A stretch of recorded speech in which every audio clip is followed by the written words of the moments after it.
Howdy, soldiers. It's a little later than I was hoping for it to be when I started filming something, but that's because earlier today I did film an entire video, and then as soon as I was done, I realized that I hated it. So I guess here we are, take two, round two, to film, too furious. Before you say anything, I don't know what's going on the top of my head either, okay? I just cut my bangs, and I don't want to talk about it. I thought that I would just return to something classic and basic and like, we got a cozy sweater, we got a mug of tea, it's just you and me and my ring light. Tonight, folks, we are going to do a good old-fashioned book haul. Some of these I bought myself, some of these I got sent, and a few of them I may or may not have stolen from my workplace. So without further ado, grab a tea, grab a snack, and maybe grab a sweater, cozy up, and we're going to just do a good old-fashioned late-night book haul. Let's start with some of the ones I bought myself. So, first up, Ace is Wild by Amanda DeWitt. What happens when a fully asexual online friend group plan a heist in Vegas?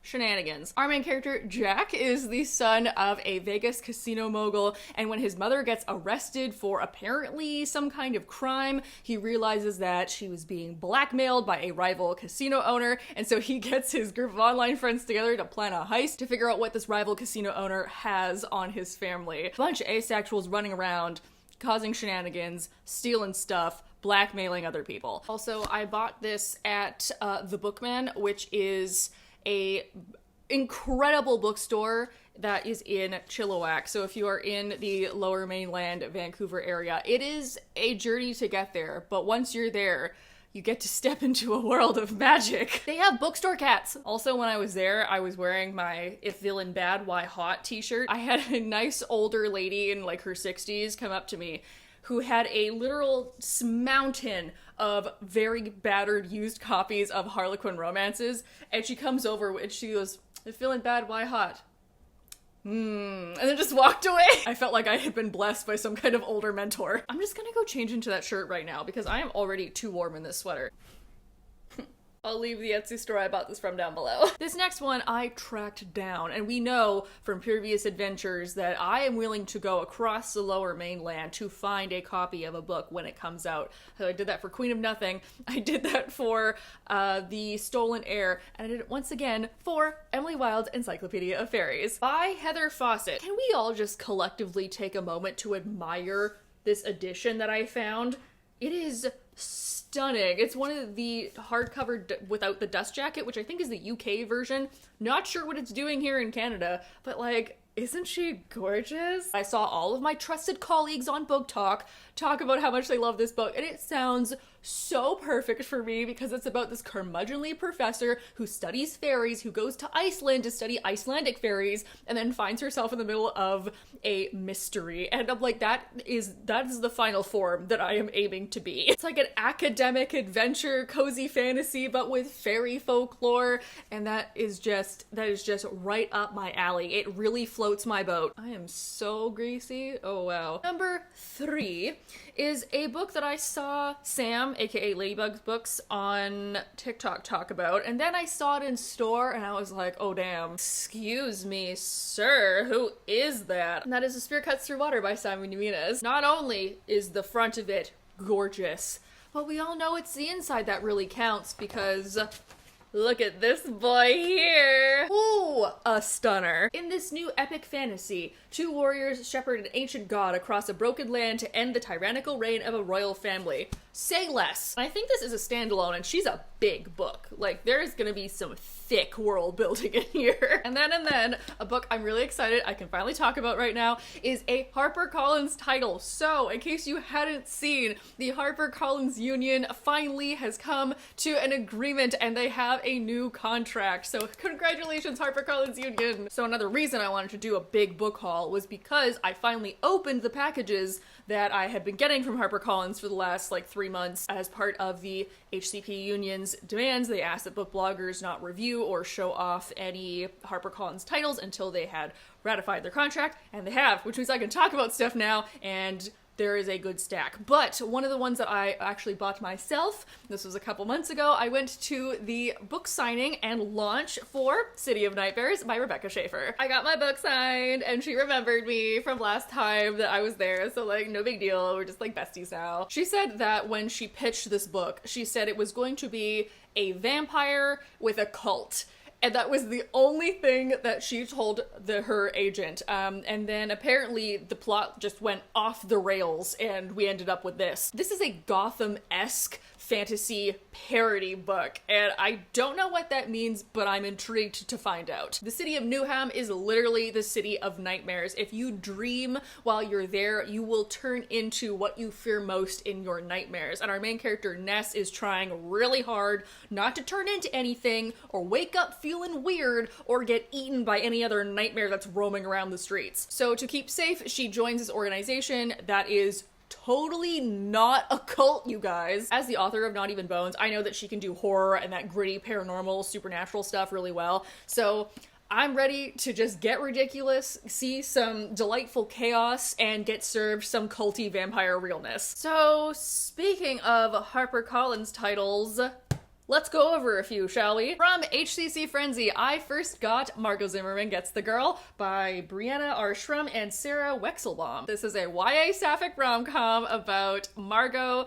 who is a newly out baby gay and feels like she needs tutoring in how to be a good queer, a good little queerling. So she asks Abby, who is very proudly out, to tutor her in being gay, but Abby also needs help in actual history, so Margot is literally tutoring her, and then we can only imagine what happens. The one and only queen of bisexual girl romances, Dahlia Adler, blurbed it, so that means I have to read it. This is an advanced copy and it comes out in May. The second I got from HCC Frenzy and Harbor Teen is Flower Heart by Catherine Bakewell, which was pitched as a dark cottagecore fantasy mystery romance fantasy. Our main character, Clara, is a witch who has wildly unpredictable nature magic that one day accidentally starts growing poisonous flowers inside her father's chest, and so she's like, shit, I gotta do something about that ASAP. But in order to cast this very difficult spell, she needs help, and oh, who's it gonna be?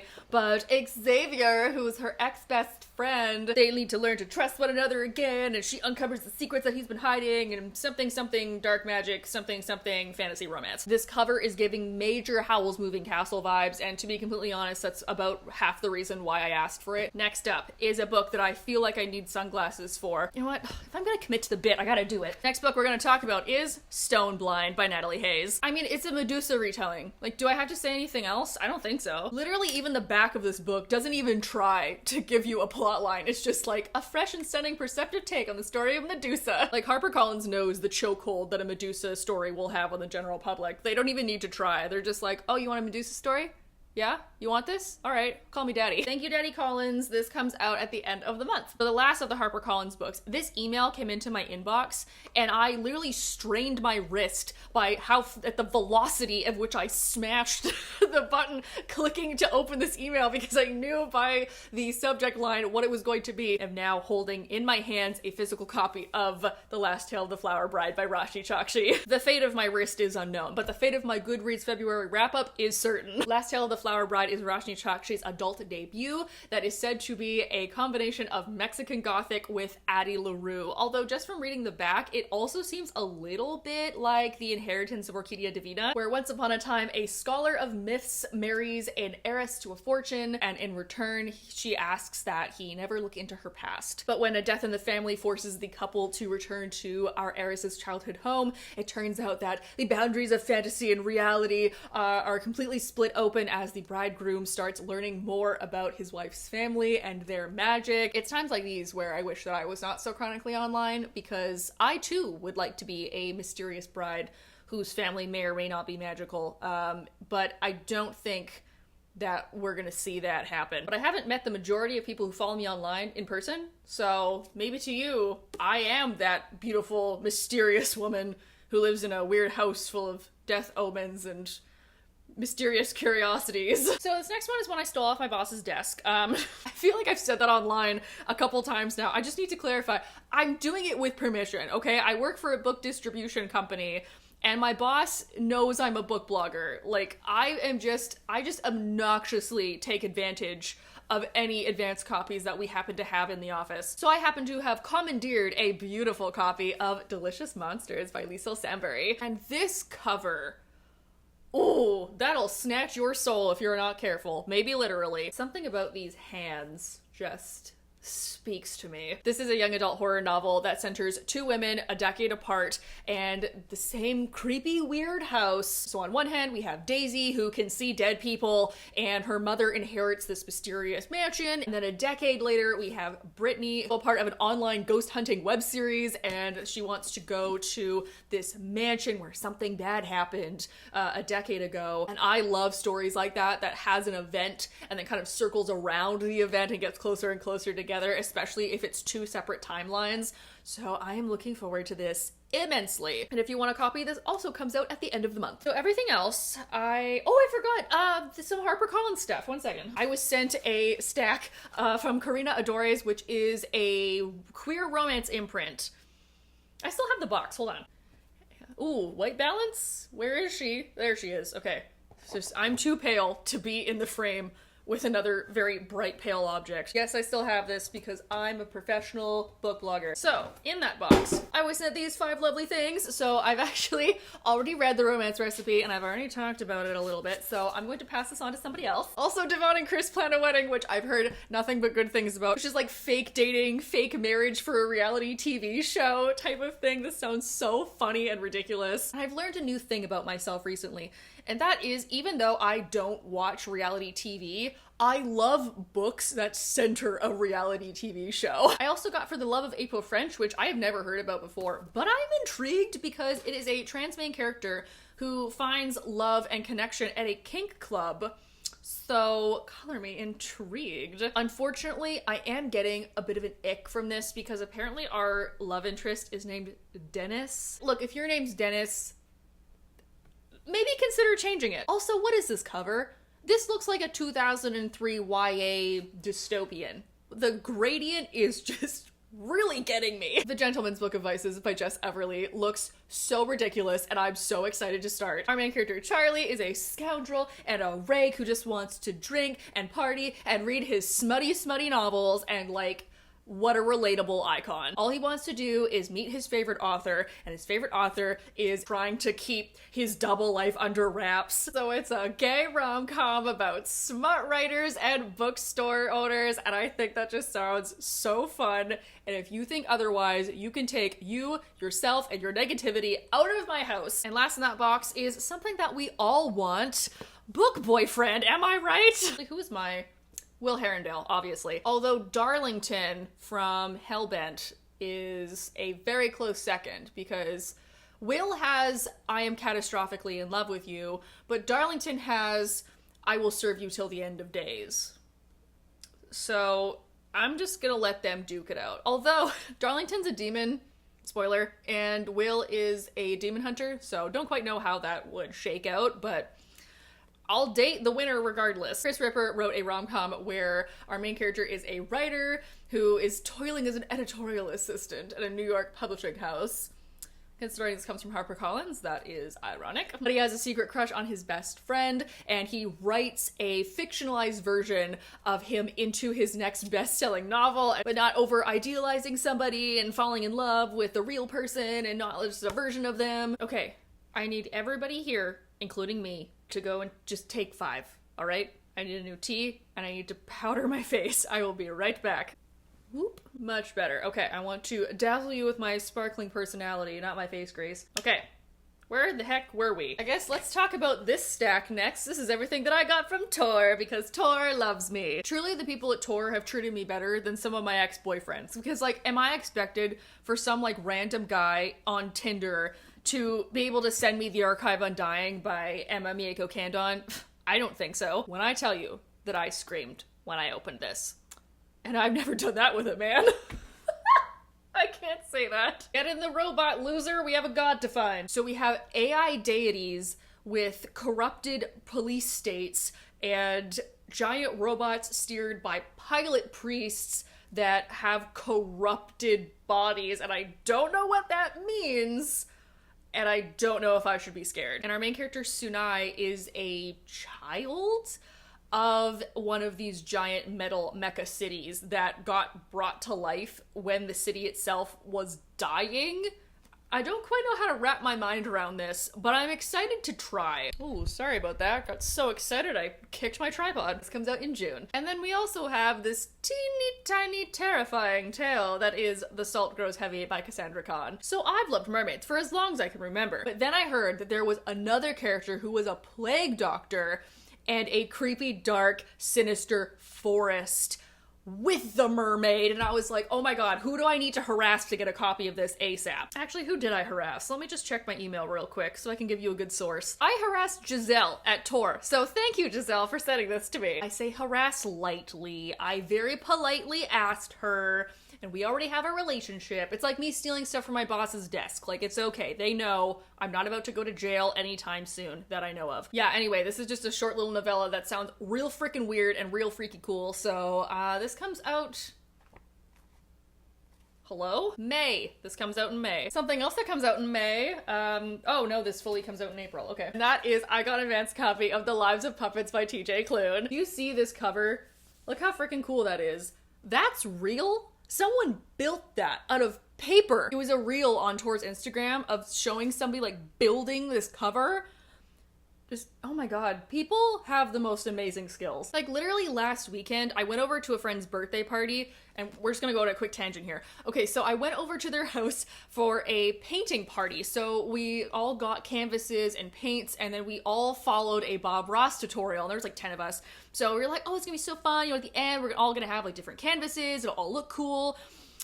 So all of her friends are art students who literally have degrees in painting clouds. So everyone else's were like these beautiful ethereal paintings of like dusty mountains and forests and like clouds that look like something out of Botticelli work. And then mine looked like a 5-year-old was let loose with some finger paints in the back corner of a daycare. Like, it was bad. Anyways, I don't think I could ever do this, but this is beautiful. I know not everyone supports TJ Klune. I personally do. I'll leave some articles linked in my description to some interviews of his and some stuff that he has said regarding his past scandals. This is described as inspired by the adventures of Pinocchio that is part Wall-E, part Swiss Family Robinson, where in this quiet forest there is a family of robots and Vic, the only human. But one day when Vic is out scavenging, he finds and then repairs a old Hap bot, and it turns out that this Hap bot had secrets and is telling about this dark past between humans and robots. If it's anything like TJ Klune's other work, I'm sure it's going to be heartwarming and sweet and adorable, but also tackles some hard feelings, so I'm ready to cry. And I learned my lesson from Under the Whispering Door. I will not be reading this on public transit. Maybe I should have split this in two, but you know, we're already here, so if you've made it this far, congratulations. Leave a teapot emoji in the comments. So these next two I'm considering a pair. One is from Tor, one is from Candlewick Press. I just got 2 more books to add to my Magic Circus collection. First of all, got an advanced copy from Tor of certain first bright things. Look, it's late, y'all. I love you as one loves certain dark things. Okay, there we go. Got that out of my system. This is pitched as Addie LaRue meets the Night Circus. And as soon as I heard that, I was like, now, please, thank you. This is set in a post-World War I, but pre-World War II era, and I usually do not vibe with that era of historical fiction, but there's a magic circus. Rin is the ringmaster of this circus of fantasticals, but under the threat of impending war, a new circus comes to town with black tents and dark magic. Dun dun dun! It's a book about hope and heart and perseverance.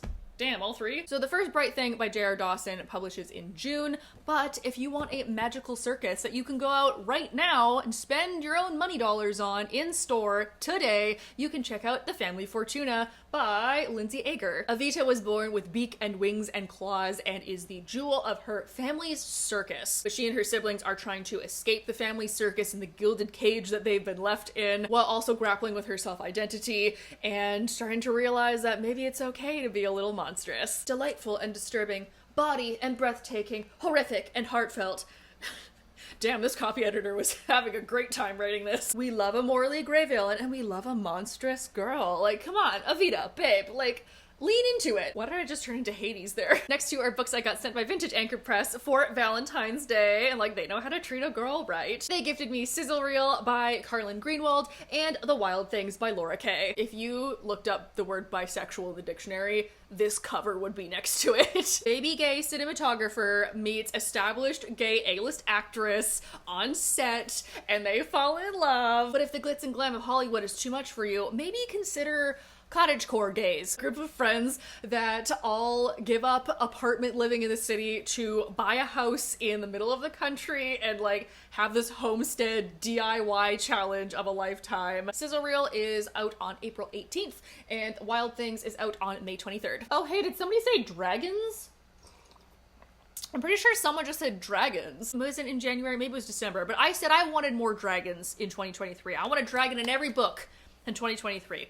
And while I do now in hindsight understand that that is a bit of a high request, I am getting my dream with this book, and that is Fourth Wing by Rebecca Yarros. Also, fun fact about this is that this is published by Red Tower Books, and Red Tower is a new imprint of Entangled that is specifically focusing on publishing these new adult romantic fantasy romantasy books, and I could not be happier. This is about a war college for dragon riders, so it's like a little Ember in the Ashes, a little Air of Fire, a little bit of Aragon, where our main character, Violet, is the daughter of the dragon rider commander, and she was supposed to go into like archives and the library, but then by somehow, somewhere, something goes wrong, and now she is being recruited to be a dragon rider, and she has no idea what to do, and I feel like that is very relatable. I can picture this perfectly as the moment in like a movie or a TV show when the film pauses and there's like a record scratch and then there's the voiceover that's like, yeah,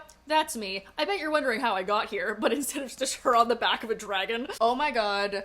We're down to the last four. Oh no, the last five. Oh no. The one that almost slipped by me is important because I love old literature. I am a classics girly through and through, and I don't mean like Pride and Prejudice. I mean like, I literally have Virgil tattooed on me. You know what else I have tattooed on me? King Arthur. Right there, I have Excelsior, which means onwards and upwards, and is from Arthurian legend, so I think it's fitting that Angry Robot Books sent me a copy of The Cleaving by Juliet McKenna, because this is an Arthurian legend, but from the perspective of all of the women in Arthurian legend. Nimue, Ygritte, Morgana, and Guinevere. This is not the final cover, but I kind of wish it was, because like, look at these ladies. You're gonna look at her and tell me that's not a bad bitch? Get your swords ready, this comes out in April. 3 books I got from Wednesday Books, so let's talk about these. They're all very different. First up is Always the Almost by Edward Underhill, which is a adorable YA rom-com with our main character is a trans boy who is trying to win a piano competition and win his ex-boyfriend back,